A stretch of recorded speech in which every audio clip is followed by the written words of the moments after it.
Hey, Rob Gibson with the Cross Ministry Group. I want to ask you a question. Are you meekly powerful? I didn't say are you weakly powerful, but are you meekly powerful?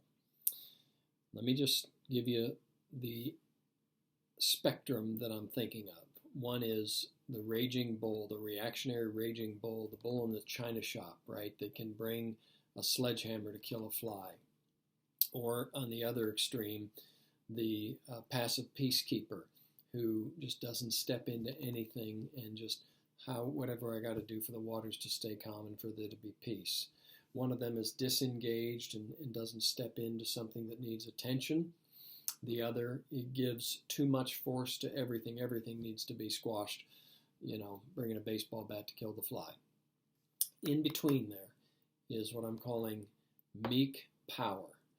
And this idea of meekness, Jesus had this. The word meek and gentle in Scripture can be translated both and. And Jesus was described as one who was gentle or meek and riding on his donkey as he came into Jerusalem the week of his crucifixion. He says, "Come to me, you who are weary and heavy laden, and I will teach you and put my yoke upon you," which is gentle or meek. There's a meekness to him.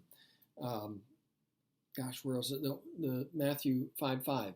The blessed are the meek, for they shall inherit the earth. Interesting, isn't it? Meek will inherit the earth, because when you inherit something, you have control over it, you have dominion over it, responsibility for it. And those that are given an inheritance and responsibility for something necessarily are given power over it. And Jesus says the meek will have that power. And so here's what I would put before you. When Jesus is described as gentle or meek, there's a sense in which we all know, I hope, that Jesus has the power of the angels of heaven at his disposal. He can call down the realms of heaven. He is God himself, powerful to do everything. And yet, an idea behind meekness, one definition says it this way, that not overly impressed by a sense of self-importance. Not overly impressed by a sense of self-importance. So the sense in which meekness knows there's power there, but the power is compelled by love. Paul said this in I think it's 2 Corinthians 5, where he says, "I am compelled by or constrained by love. What I do out of love." And so I just want to suggest to you that part of how we've talked about restoring someone with gentleness or restoring somebody with meekness, to restore or to step into a situation that needs restoration, to be someone who pierces our world with light and truth and goodness, is to step into a broken world and to step into situations. And when Paul in Galatians 6:1 says, "Restore one another with gentleness," or "restore one another with meekness," it's like, step into your loving power and do something. Rather than be a passive peacekeeper and just be nice about everything and let everything go, or rather than coming with your baseball bat. And I'll resonate with this.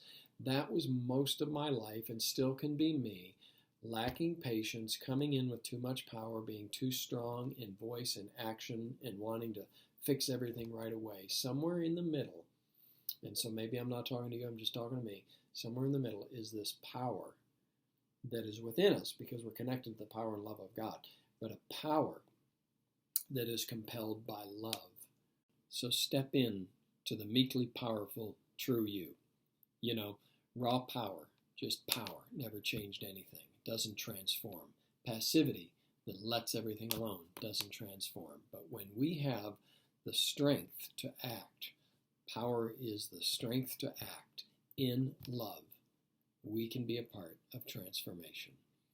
I hope you're encouraged by that. Go be the truest you. Be meekly powerful.